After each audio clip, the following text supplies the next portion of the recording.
Hi అండి, welcome to sumi రుచులు. ఈరోజు మనం బియ్యం పిండితో ఈజీగా జంతికలు ఎలా తయారు చేయాలో చూద్దాం. దీనికోసం మనకి రేషన్ బియ్యం అయితేనే బాగుంటాయండి. ఇందులో నేను 3.5 గ్లాస్ బియ్యం తీసుకున్నాను. 3.5 కప్స్ బియ్యం తీసుకున్నాను. హాఫ్ కప్పు వేపిన పప్పు తీసుకున్నాను. అదే దాల్ పప్పు అంటారు, వేపిన పప్పు హాఫ్ గ్లాస్ తీసుకున్నాను.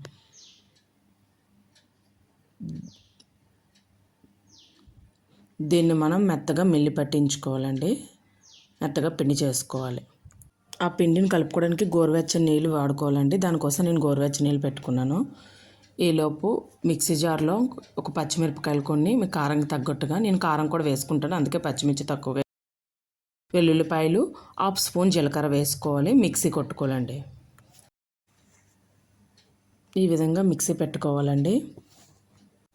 ఇదిగోండి, ఇప్పుడు పిండి ఆడించిన పిండిని కొంచెం బాగా కలుపుకొని అందులో ఒక స్పూన్ వాము బాగా నలిపేసి వేయాలండి. అప్పుడే ఫ్లేవర్ బాగా వస్తుంది. నెక్స్ట్ 1 స్పూన్ సాల్ట్ వేసుకోవాలి. మీకు సాల్ట్ తగ్గట్టుగా సాల్ట్ వేసుకోవాలి. నువ్వులండి మీకు ఆప్షనల్, ఇది నచ్చితే వేసుకోవచ్చు, లేకపోతే లేదన్నా మీకు కావాల్సిన వేసుకోవచ్చు నువ్వులు. బేకింగ్ సోడా, ఇది చాలా ఒక పించ్ వేసుకోవాలండి, లేకపోతే జంతికలు బాగా ఆయిల్ ఎక్కువగా పీల్చేస్తుంది ఎక్కువగా వేసుకుంటే. తిన్న సోడా, ఇందాక మనం పేస్ట్ చేసుకున్నాం కదా, దాన్ని కూడా వేసేయాలి. వేసేసి బాగా ముందు కొంచెం మిక్స్ చేసుకోవాలండి. వాటర్ వేయకుండా ముందు కొంచెం దాన్ని బాగా మిక్స్ చేసుకోవాలి. అవును, చూపిస్తున్న విధంగా మిక్స్ చేసుకోవాలి. ఇప్పుడు మనం వేడి నీళ్ళు పెట్టుకున్నాం కదా, దాన్ని కొంచెం కొంచెం వేస్తూ కలుపుకోవాలి. మనకి చపాతీ పిండి మాదిరిగా కలుపుకోవాలి. నేను కారం కూడా వేసుకున్నానండి, కొంచెం 1 స్పూన్ కారం కూడా వేసుకున్నాను. చపాతీ పిండిలా సాఫ్ట్గా కలుపుకోవాలండి.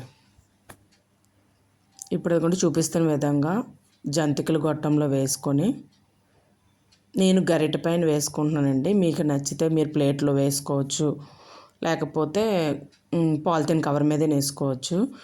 అలాగ మళ్ళీ వేసాక ముద్ద పైన అలాగే ఏదో ఒక కవర్ చేయాలండి, లేకపోతే ముద్ద మొత్తం డ్రై అయిపోతుంది, గట్టిగా అయిపోతుంది. ఆయిల్ బాగా హీట్ ఎక్కాక అలా ఒక్కొక్కటి వేసుకోవాలండి.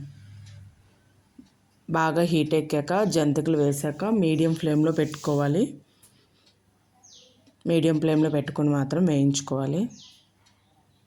చూసారా, ఆ విధంగా వచ్చాయండి జంతికలు.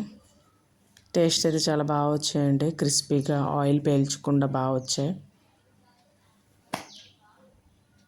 మీకు నెక్స్ట్ ఏ కుకింగ్ వీడియో కావాలో కామెంట్ బాక్స్లో కామెంట్ చేసేయండి, ట్రై చేసేద్దాం. Please like, share, subscribe my channel. Thanks for watching Sumi Ruchulu.